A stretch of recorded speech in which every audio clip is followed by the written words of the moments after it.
woke before the sun, the way I always have, when the house still breathed that cool hush that belongs to early morning.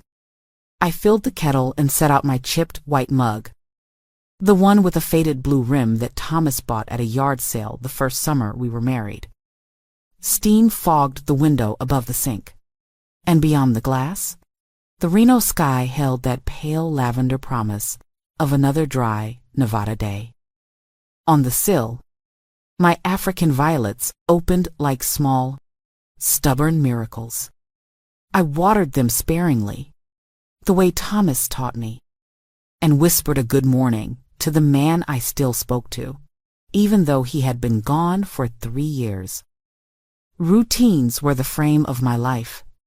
Toast with apricot jam, a careful sweep of the kitchen floor, 10 minutes with the local paper, folded into quarters so it would lie flat. I was 68, a retired school librarian, and my house on a quiet street was the one place that never rushed me. Every room carried our life in soft echoes. A wobbly bookcase Thomas refused to replace because he said good things lean a little. The dining table we sanded together. The handprints of my daughter Elaine in the concrete by the back steps, pressed there on a June afternoon when she was 7 and wild with laughter. I set the table at noon because I knew they were coming for Sunday lunch. I chose the green cloth and the small vase that made inexpensive daisies look proud. The roast chicken turned the kitchen warm and fragrant, and I basted it the way my mother taught me, with patience and butter.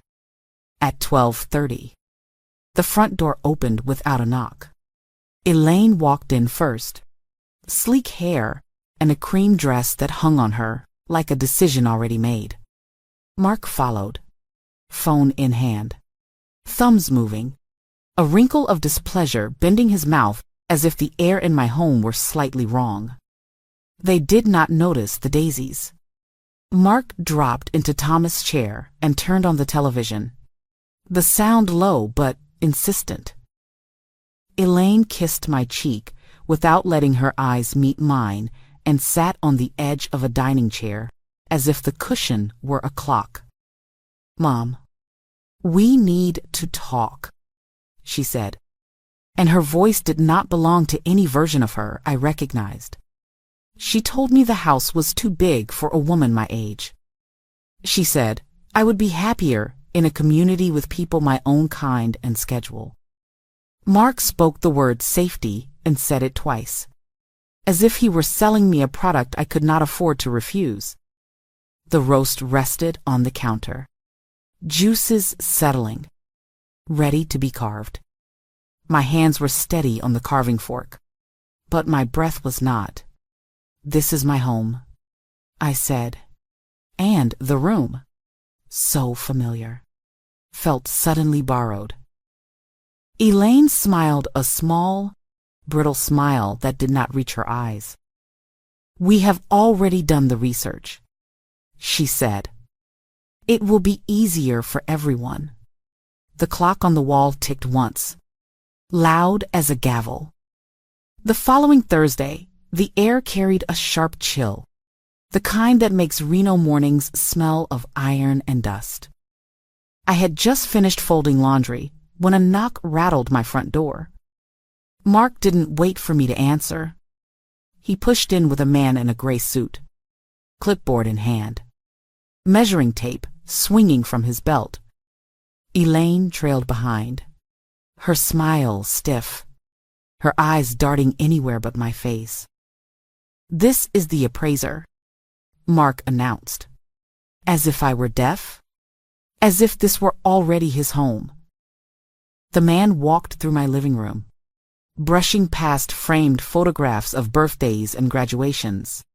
He tapped walls with his knuckles, scribbled notes, and muttered about outdated plumbing, cracked tiles, roof repairs. Every word stripped another piece of my life. Elaine nodded politely at his criticisms. agreeing that the kitchen was dated, that the bathrooms needed modern fixtures. I stood by the window, clutching the lace curtain I had sewn myself, and felt invisible. The appraiser left within an hour, but he carried with him more than numbers. He carried my humiliation. That evening, Elaine returned alone. She carried brochures for retirement communities, glossy images of smiling seniors playing cards under bright fluorescent lights. "Look, Mom, they have bingo nights," she said, as though I had been waiting my whole life for that. She slid the papers across the table where Thomas and I once paid bills and mapped out vacations we never took. I shook my head. "I am not leaving my house. Elaine." Her lips tightened. "Mark says you forgot to turn off the stove last week. You could have burned the whole place down." My heart lurched. It was a lie, and she knew it. But she said it so calmly, as if repetition could turn falsehood into truth. The next morning, Mark returned, this time with a different man who introduced himself as a lawyer. He laid out documents across my dining table, neat stacks of legal language that smelled faintly of ink and arrogance. "Mrs. Hale," he began, "if you sign here, the property transfer will be simple." "Transfer," I repeated, my voice barely more than a whisper. "This is my home."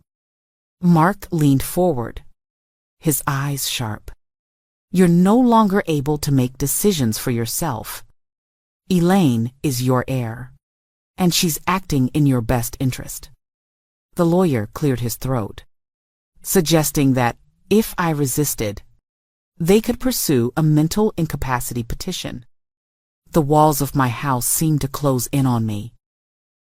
The daisies from Sunday had wilted in their vase, drooping as if ashamed. My throat burned with unshed tears, but I refused to let them fall in front of Mark. I pressed my palm against the tablecloth, felt the embroidery I had stitched during sleepless nights, and whispered, "I need time." "1 week," Mark snapped. "After that, we will do what needs to be done." When the door slammed behind them, I crumpled into Thomas' chair. For the first time since his funeral, I cried until the house itself seemed to echo my grief. That night, the house felt cavernous, every tick of the hallway clock echoing like a countdown. I walked through each room like a shadow, touching walls, tracing the edges of photographs that no longer comforted me. My hands shook when I opened the drawers in Thomas' old desk, searching not even for answers, but for a piece of him to anchor me. Bills, faded receipts, postcards from vacations we never took, ordinary clutter that whispered of time gone. Then my fingers brushed against a folder wedged at the very back, bound with a small brass lock. My breath caught. Thomas had been meticulous, but he never used locks. I searched the drawers again, heart pounding. Finally, in an old gardening book, tucked between yellowed pages about desert soil, I found a tiny key taped to the spine. The lock clicked open. Inside lay documents I had never seen before. The first sheet was a will, dated 6 months before Thomas passed. My name appeared again and again, written in steady pen strokes that looked like his voice on paper. Every asset, every account, every property left solely to me. Elaine would inherit only if she cared for me with love and respect in my final years. A clause that made my throat tighten with gratitude and sorrow. Thomas had seen what I had refused to see. I kept reading. Property deeds to 3 apartment buildings in Carson City, each fully paid. A thick envelope of stock certificates in a Nevada-based technology firm I had barely heard of. Now thriving. Bank statements showing deposits I never knew existed. Page after page. Each one proof that the man I thought had lived modestly had been quietly building a fortress for me. At the bottom of the stack lay a letter, sealed in an envelope with my name written in his familiar looping script. My dearest Margaret, it began. If you are reading this, I am gone. Forgive me for keeping these matters hidden, but I wanted to spare you worry. You gave me your youth, your strength, your love.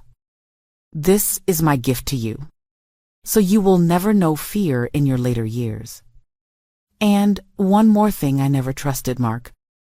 He wears ambition like a mask, but beneath it lies something darker. That is why I have structured everything to protect you. If Elaine ever lets him poison her heart against you, you have the power to defend yourself. Use it not to hurt, but to teach. Tears fell freely now, staining the letter. I pressed it to my chest, as though the paper could bring him back. For months, I had believed myself powerless, a discarded old woman waiting to be exiled from her own home. But the truth was different. Thomas had left me more than money. He had left me armor, and with it, a choice. I sat on the floor, surrounded by deeds and letters, grief and relief warring inside me. Elaine and Mark thought they had stripped me of everything. They had no idea that the smallest woman in the room now carried the greatest weapon of all the truth. Would you like me to continue writing part 4, the showdown at the house with the movers and the first confrontation? Monday arrived with a restless wind sweeping through Reno, scattering dust across the front porch. I brewed my coffee slowly, as if the act itself could steady the storm inside me. I had stacked a neat pile of Thomas documents on the desk, just enough to show, without giving away the full depth of what I now controlled. Today was the day they planned to take everything. Today was the day I would answer. At 9 sharp, the rumble of a moving truck rolled into the driveway. Doors slammed. Heavy boots thudded across my porch. Mark entered first, broad chest puffed out, like a general marching into conquered territory. Elaine followed, her hand resting on her stomach, as though already rehearsing a role she had not yet revealed to me. Behind them came 2 movers, glancing around politely, waiting for instructions. "Mom, what are you doing just sitting there?" Elaine demanded. Her voice clipped, her eyes already scanning the room as if cataloging what would be packed first. "The movers are here. We need to start." I stayed in Thomas' armchair, hands calm around my chipped mug. "I am not leaving this house," I said, my voice quiet but unshakable. Mark smirked. "You don't have a choice. We already explained this. The papers will be signed today, and by this evening, you'll be in a place with nurses and bingo." He turned to the movers. "Start with the bedroom. No one moves a single thing," I said, rising slowly, placing the mug on the table with care. "Because this house, and much more, belongs to me." Mark barked a laugh. "To you? You're barely living on your librarian's pension." I walked to the desk, lifted the top document, and placed it gently in front of him. "Did you enjoy your apartment these last 3 years? Mark, the one you think you've been paying rent for every month? Because that money has been coming straight to me. I own the building." The room fell silent. Elaine's lips parted. Mark snatched the paper, scanning the deed with trembling fingers. His face drained of color. "This is fake," he muttered. "Check with the county records." I replied evenly. "I encourage you to." Elaine lowered herself onto the sofa as if her legs had given out. "Mom, how? Why didn't you ever tell me?" "Because I didn't know until last week." "Your father prepared it all, and he saw through Mark long before I did." The movers shifted uncomfortably in the doorway. "Excuse us, ma'am," one said. "Are we taking the furniture or not? You can leave." I answered, "Nothing is leaving this house." That was when Elaine blurted it out, desperation flooding her eyes. "Mom, I am pregnant. Do you really want your grandchild out on the street?" The word sliced through me. Pregnant. I should have felt joy, but the timing made it sound like a weapon. I pressed my palm against the back of Thomas' chair and drew a long breath. "Congratulations, Elaine. But no child should grow up learning that manipulation is the same as love." Mark slammed his fist on the table, his mask cracking. "You can't do this to us." Old woman. But I already had. And for the first time in months, I felt my husband's strength flow through me. The next day, just after sunrise, my phone buzzed with a call from the building manager of the Carson City Apartments. Thomas had left me. "Mrs. Hale, you need to come down here. There's trouble." His voice was tight with nerves. I drove the hour with my heart pounding like a drum. When I arrived, I could hear shouting before I even stepped through the glass doors. Mark's voice carried like a blade through the lobby. "That old woman is a liar. I pay rent every month, and I demand to see the owner." The manager stood behind the desk, pale and trembling, clutching a folder. Tenants peered from the hallways, whispering. And there stood Mark, red-faced, jabbing his finger at everyone, his rage spilling like poison. I walked in quietly, setting my purse on the counter. "Good morning, Mark." His head snapped toward me, eyes bloodshot. You think you own this place? You've tricked everyone." I didn't raise my voice. I simply pulled out my phone and tapped the screen. My attorney's voice filled the lobby on speaker. "Mrs. Confirmant Hale, I confirmed last week that you are the sole owner of the Hale Apartments, as well as 2 additional properties in the county. Every rent payment for the last 3 years has been deposited into your account. Do you need me to read the deed aloud?" The silence was heavy. Mark's mouth opened, then closed. His fury faltered in the face of facts too heavy to deny. Tenants stared at him, some even smirking. The truth laid bare. "You forged it," he hissed. "You manipulated Elaine into believing you." I lifted my chin. "Elaine may have believed your lies for too long, but the county clerk doesn't. Neither do the banks, nor the state of Nevada. You can challenge me if you like. I almost hope you do." Mark's shoulders sagged for a moment. Then he turned his anger into venom. "This isn't over. I'll drag you into court. Both of you. You won't win." He stormed past me, the doors slamming so hard the glass rattled. The manager let out a shaky breath. "Mrs. Hale," he said softly. I've never seen someone stand so calm in the face of that kind of rage. I smiled faintly, though my knees trembled. Calm didn't mean fearless. It meant I had decided fear wouldn't run me anymore. That night, Elaine came to me, Her eyes were red, her voice hoarse.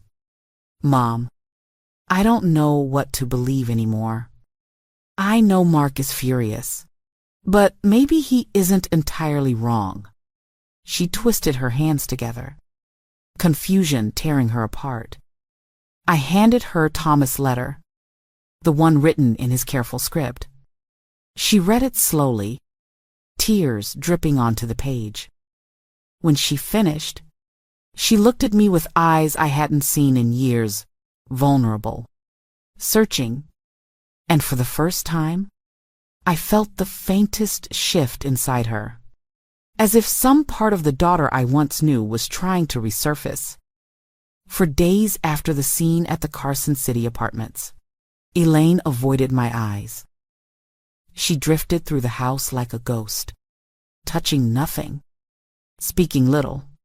But late one evening, I found her sitting at the kitchen table with a half-empty cup of tea, her face pale and drawn. The lamplight carved shadows under her eyes. Mom, she whispered, I need to tell you something.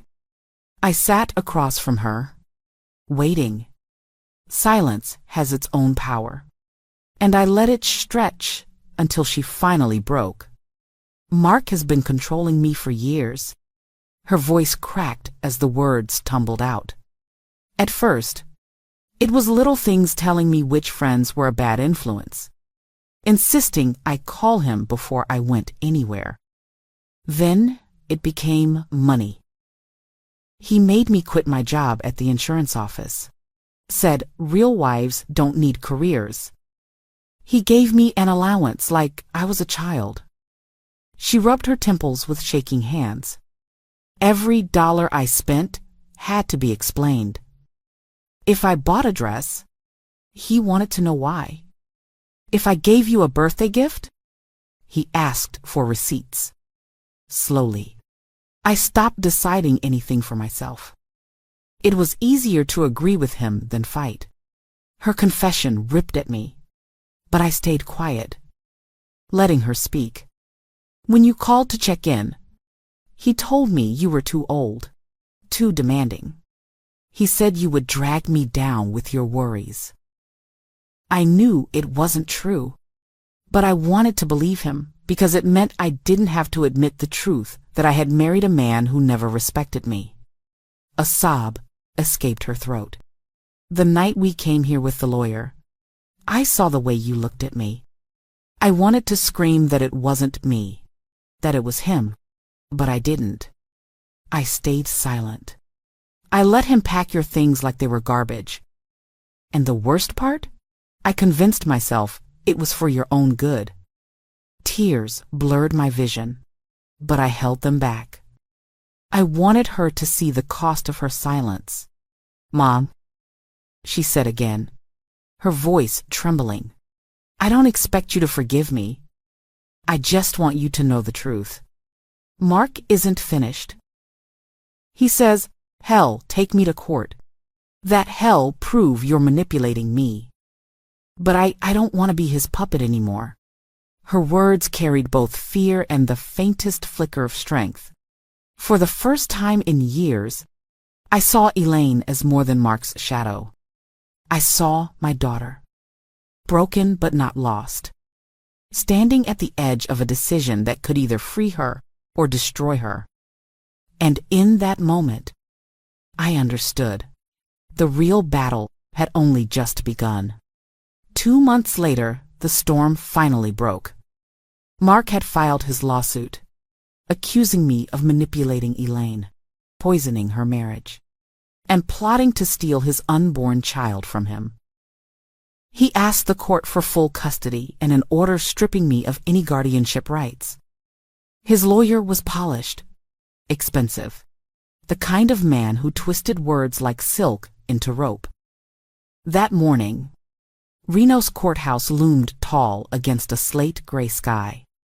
Elaine gripped my hand, her belly round now, with 5 months of life.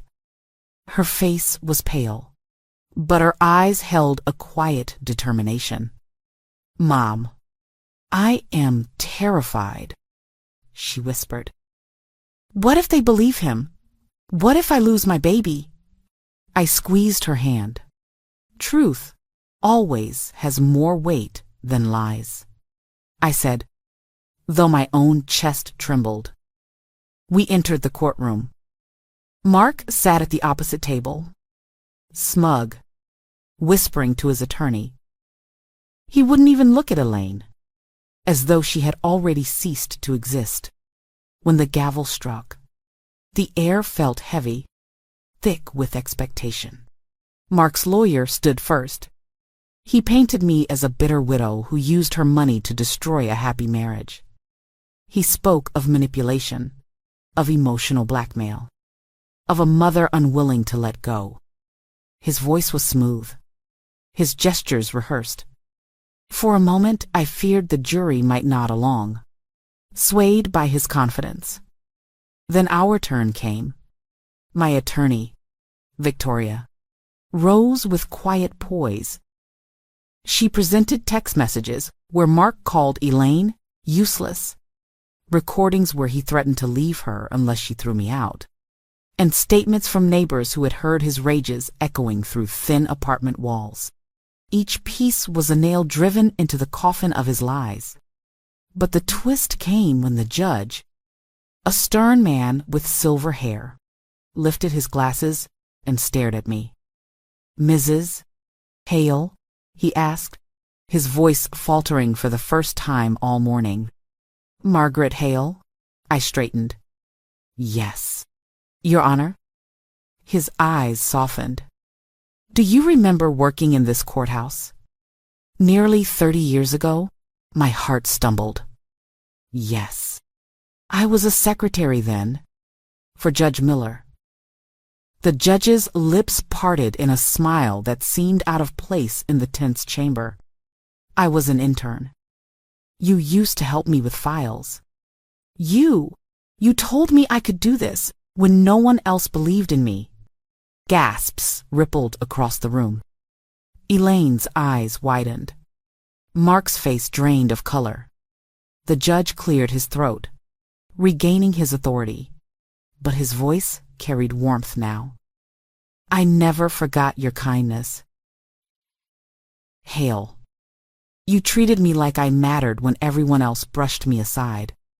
Mark's lawyer jumped to his feet. Your Honor, this is a conflict of interest. The gavel cracked. Sit down. Counsel, there is no conflict here, only truth. He turned to Mark, his voice sharp as steel. After reviewing the evidence, it is clear you sought to manipulate, isolate, and control. This court rules in favor of Mrs. God. Hale and Elaine Foster. Mr. and Foster, you will have no custody rights. Furthermore, you are prohibited from approaching either woman. You will also pay damages for emotional harm and cover their legal costs. The words struck like thunder. Elaine's shoulders sagged with relief. Tears streamed down her cheeks as she whispered, Mom, we're free. Mark erupted, shouting, This is outrageous! But the bailiff was already moving, guiding him out as his curses echoed against the wood-paneled walls. And in the silence that followed, the judge met my eyes one last time and gave a small, knowing nod. A kindness once given had returned in the most unexpected moment, sealing our victory. 5 years have passed since that day in the courthouse. Yet, I still hear the gavel's echo whenever I close my eyes. Life has a way of bending in circles, and sometimes the bend leads to sunlight. Elaine kept her promise. She left the shadows of her past and built a new life in Sparks, Nevada. She found steady work as an accountant at a small firm and learned to stand on her own feet again. The timid woman who once let Mark dictate every thought slowly faded. In her place rose someone stronger, wiser, and gentler. And then there was Lily, my granddaughter. From the moment I first held her in my arms, tiny and fierce, I knew every storm had been worth it.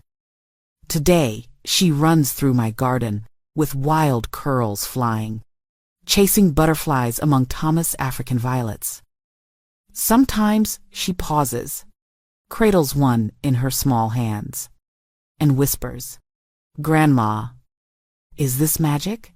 I smile and tell her yes, because in a way it is. 2 years ago, with part of Thomas' inheritance, I founded a small nonprofit called Haven and Hearth. We provide shelter and legal help to older women cast aside by ungrateful families. At first, it was just one house in Reno. Now we have 3 across Nevada, with more planned. Every time I read the letters from women who say, "You gave me back my dignity," I think of Thomas and his foresight, and I whisper a thank you to the man who built a fortress I didn't know I needed.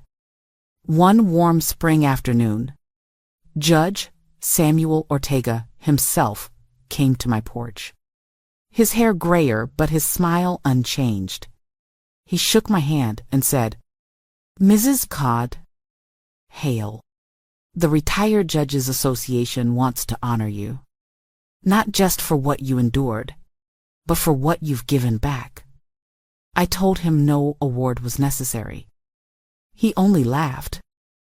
"Justice," he said, "sometimes needs reminders outside the courtroom." That night, as I rocked Lily to sleep and Elaine set the dinner table, I finally allowed myself to breathe in peace. The house no longer echoed with fear or betrayal. It pulsed with laughter, with forgiveness, with the steady rhythm of family rebuilt. And the lesson? That power is not meant for revenge, but for protection. That kindness planted decades ago can bloom when you least expect it. That even after betrayal, love can return if it is willing to change. Most of all, I learned this: dignity cannot be stolen from you unless you hand it over. I am Margaret Hale, and I found my strength not in the fortune left to me, but in the choice to turn pain into purpose. My story is proof that it is never too late to stand up, to forgive wisely, and to begin again. When I look back now, I see more than the betrayal and the courtroom battles. I see a road that taught me the meaning of strength. For too long, I believed sacrifice meant silence, that being a mother meant giving until there was nothing left. But I learned that dignity is not something anyone can hand you. It is something you guard, even when those closest to you try to take it. My late husband's letter reminded me that power is not for revenge, but for protection, and that kindness given in small, forgotten moments can return when you need it most. Elaine lost her way, but she found it again, and I found my voice. To anyone listening, let my story be a reminder: you are never too old, never too small, never too late to stand up for yourself.